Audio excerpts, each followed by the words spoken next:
Қазақта қарға тамырлы қазақ, қолыма қарға тышар, қарға қарғаның көзін шұқымайды. Қарға, адым жер сияқты тұрақты тіркестермен қарғадайынан, қарғадай болып алып, қарға саусақ, қарға тұмсық сияқты теңеулер көп кездеседі. Неге біздің халқымыз басқа құстан гөрі дәл осы қарғаны мысал алған? Бұл сөздердің түп төркіні қандай? Әлде бұл құс шынында да киелі құс санала ма? Бұл сөздердің аңыздар бойынша шығу тегін зерттеп, сұрақтарға бүгінгі видеода жауап беруге тырысамын. Ал сіздер лайк басып, міндетті түрде видео астындағы подписация батырмасын басып каналға тіркеліп алыңыздар. Қарға киелі құс па?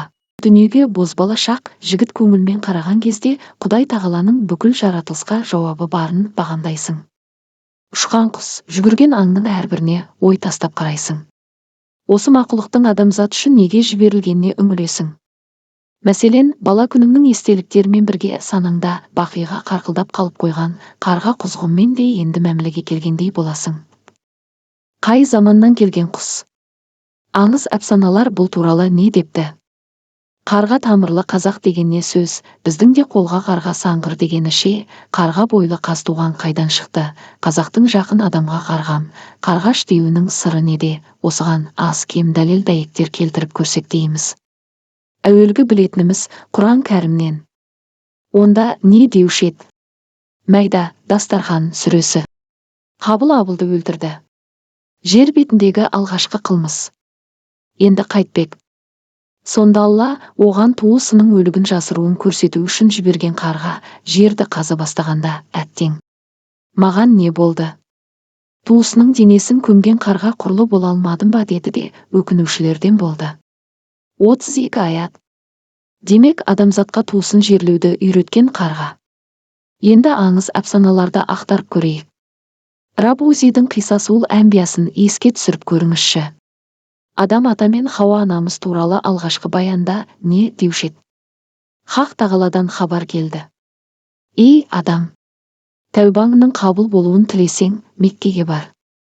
Адам ғалайхи уәссалам, иә, Раббым, Меккеге барар едім, жолды білмеймін ғой дейді. Сонда Алла тағала қара қарғаны жол баш етіп, соңынан адам ғалайхи уәссалам ілеседі. Пайғамбар ғалайхи уәссалам адамға 6 түрлі жануарды өлтірмеңіз. Бірінші, қара қарғаны бағалаңыз, дейді пайғамбарлар тарихында. Қалған 5 жануарды есіңізге түсіру үшін айта кетейін. Құмырсқа, қарлығаш, әтат құсы, бақа, ара. Мұнда да қарғаның адамзат үшін игілігін көрсеткенін байқап отырсыз. Әр ұлттың тарихында өз тотемдері болғаны анық жай. Тарихшылардың айтуынша бір замандарда бөрінің түркі халықтарына тотем болғаны сияқты Азияның солтүстік шығысы мен Американың солтүстік батыс теңіз жағалауы өңірінде жасайтын көшпелі халықтар ортасында қарға тамаша образ саналған. Олардың бір бөлігі қарғаны киелі құс санап табынады, тотем тұтады, ауыз әдебиеті және шаман мәдениеті.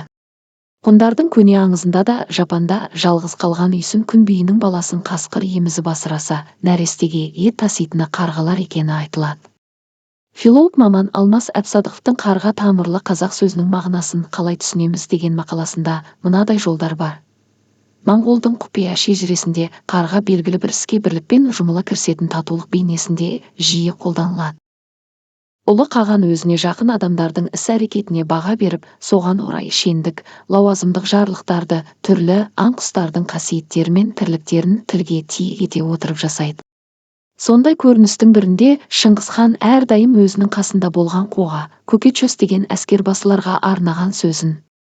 Қара түнде қасқыр шаулап, жарық күнде қара қарға болып деген жолдармен бастап, оларды өзгелерге үлгі етеді. Осы тақырыпта жазған Қайрат Ғабитханұлының да мақаласын оқып шықтық. Онда моңғолдардың да қарғаны кие тұтқаны айтылады. Моңғолдар қарға қарқылдап өтсе, жаман тіліңді ары қыл, жақсы тіліңді бері қыл деп айғайлайды. Қарға моңғолдар ұғымында жақсылық пен жамандықты қатар алып жүретін киелі құс. Қарғаның бір түрі құзғын, хон хере, туралы моңғолдар құзғын мама ағашқа келіп қонса, ат жүйрік болады деп.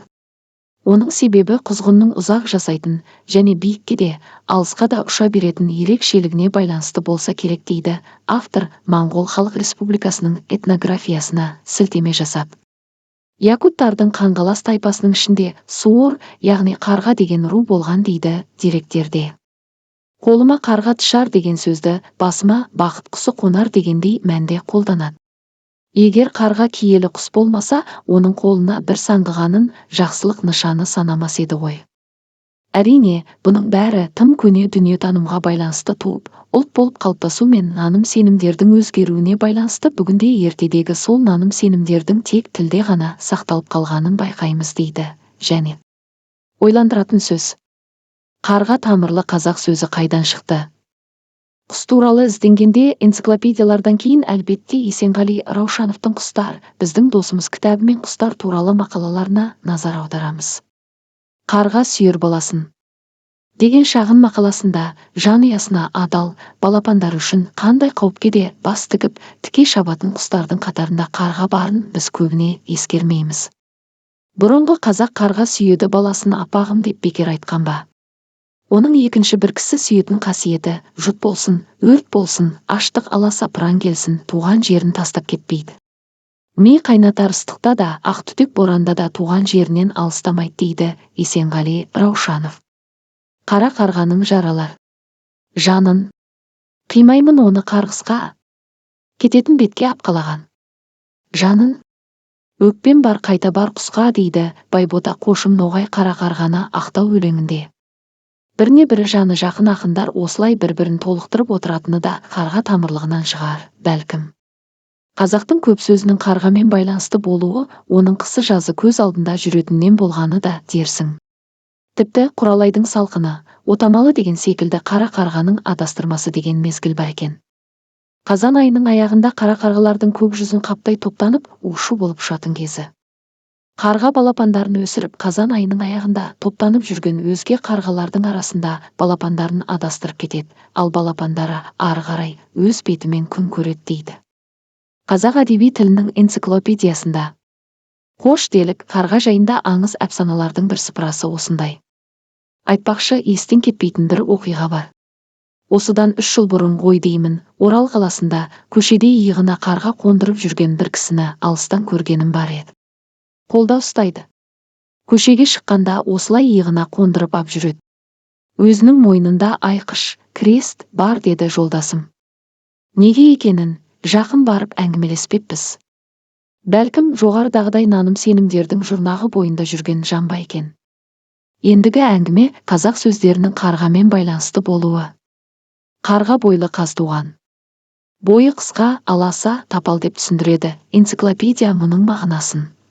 Қазтуған тапал, тоқты жілігінің қорғасын құйған асығындай шымыр адам, сондықтан да оны халық қарға бойлы қазтуған деп атап кеткен дейді Ілияс Есенберлин еңбектерінде. Қарға тамырлы қазақ деген тіркес бір атадан тараған ұрпақтың туыстық белгісін емес, адам баласының бір-біріне жанашырлық қолдауы мен белгілі бір іске жұмыла көрсететін татулықты білдіреді. Көшпелілердің көне мифтік танымы бойынша қарға басына іс түскен жанға қамқорлық көрсетіп, жанашырлық білдіретін киелі құс деп топшылайды. Қарға тамырлы қазақ сөзін қалай түсінеміз мақаласында. Қарғамен байланысты қазақ сөздерін көптеп келтіре беруге болады. Қарға адым жер, қарғадайынан, қарға қарғаның көзін шұқымайды. Қаз келсе жаз болар, қарға келсе қатқақ болар, қарға тұмсық, қарға саусақ, шұбырып кете береді. Дулат Исабековтың қайсы бір әңгімесі қара қарғаның миы қайнайтындай ыстық деп суреттеле басталушы еді. Кейбір тұрақты сөз тіркестерінде қарға жағымсыз мәнде де қолданылады. Бұндай мақалдар мен тұрақты сөз тіркестері кейінгі кездің еншісіне тиеді. Тіл қоғамдық құбылыс болғандықтан дәстүрдің, наным-сенімнің өзгеруіне қарай тілдегі тұрақты сөз тіркестері соған сәйкес өз ішінде өзгеріске түсіп отыратындығы сөзсіз. Сол үшін бұндай сөздерді талдаған кезде сөздердің жасалу дәуіріне де мән берген жөн дейді Қайрат Ғабитханұлы. Қанша жыл өмір сүреді? Қарға туралы әңгіме айтқанда көбіне оның өмір сүру ұзақтығына мән береміз. Бала күнімізден-ақ оның 300 жыл өмір сүретінін білетін едік. Ал шындығында солай ма еді? Әсіресе шығармашылық адамдар осыған иланғысы келеді. Бұл Светқали Нұржанның қарғалар деп өткен жылдары Қарағандыда, кейін Маңғыстау облысында қарғалардың бағана басынан аллалап үн қатқанын бүкіл баспасөз жарыса жазды. Ал қарғалардың адам тілін тез үйренетінін орнитологтар растайды. Енді қарғаның өмір сүру ұзақтығына келейік. Ақын Құлкерім Елеместің балаларға арналған өлместің суы деген шағын әңгімесі бар. Мұнда Құзғын деген патшаның ұзақ өмір сүргісі келіп Әбілхаят суын іздейтіні туралы баяндалады. Әрине, әңгіме желісі ауыз әдебиетінен алынғаны көрініп тұр. Демек, қазақ ежелден қарғаның ұзақ, бәлкім 1000 жыл жасайтынын топшылаған деуге болатында сияқты. Бірақ адамның жасы, ұзақ өмір сияқты тілеу сөздерде, тұрақты сөз тіркестерінде қарғаның аты кездеспейтіні де қызық жай. Кешеге дейін кейбір оқымыстылар оның 1000 жыл болмаса да 250-300 жыл өмір сүретіні анық деп тұжырым жасап келді. Бекер сөз. Құс ұзақ жасамайды. Қарғаға келсек, ол әрі кеткенде 70-75 жыл, әйтпесе 30-35 жыл жасайтыны бүгінгі орнитологиядан аттың қасқасындай айқын жайт. Бұл бір. Екіншіден, ол расында да ұзақ өмір сүрді делік, сол үшін оны күстаналау ғаділет пе? Дейді Есенғали Раушанов. Осы жайтты анықтамаққа Алматыдағы зоология институтына хабарластық. Біздің бұл сұрағымызға Омар Абаев есімді құс маманы қысқа жауап берді. Біздегі ғылыми зерттеулер бойынша қарға 30 жылдан 37 жылға дейін өмір сүреді. Ұзақ жасағаны 37 жылдан аспайды, деді орнитолог. Маманнан асырып не айталамыз? Мына дерекке назар аударыңызшы. Қарғалар еңбек құралын жасай алады екен. Десе де барлығы емес. Тек жаңакаледониялық қарға ғана. Егер оларға ағаш қабығының астынан дәмді қоңызды алып шығу керек болса, өз тұмсығына зиян келтірмейді. Оның орнына бұтақтан тіс шұқығышқа ұқсас құрал жасайды да, онымен асын ағаш қабығының астынан шұқып алып жейді. Шұқығыш таяқ жасау қабілеті оларға туа бітті табиғатынан берілетіні қызық. Себебі қарғалар балапандарына мұны арнайы үйретпейді. Сондай-ақ олар үлкен топтарға бірікпейді. Әдетте адам көп жерлерден аулақта тіршілік етеді. Бір қызығы, қарға санай алады. Егер оған жем салынған 2 ыдыс ұсынсаңыз, ол жем көп салынғанын таңдайды. Мәселен, бір ыдысқа 20 қоңыз, екіншісіне 26 қоңыз салсаңыз, сіз араларындағы айырмашылықты бірден аңғармайсыз. Ал қарғалар оны санап қайсысында көп екенін анықтап үлгереді. Санды тани алады. Нәтижесінде санның қайсысы көп, қайсысы аз екенінде ажырата алады. Қарғалар естіген дыбыстарын қайталап, басқа құстардың дауысын сала алады. Тіпті үйреткен жағдайда адамның да дауысын салады. Олар адал достар. Егер бірі жарақаттанып қалса, өзгесі қамқорлық танытып, толық жазылғанша қоректендіреді. Қарғалар жұптасып тіршілік етеді. Оған қоса жұбын бір рет өмір бойына таңдайды. Енді қарғада қасиет жоқ деп көріңіз. Құдай адамзатты басқа жаратылыстан артық қылып жаратса да, біздің кейде мақұлықтардан да үйренеріміз көп. Әсіресе құстардан. Қарға тамырлықтың кімге керегі жоқ дейсіз қазір. Аяз би айтқан құс жаманы сауысқанның да сақтығын қайда қоямыз.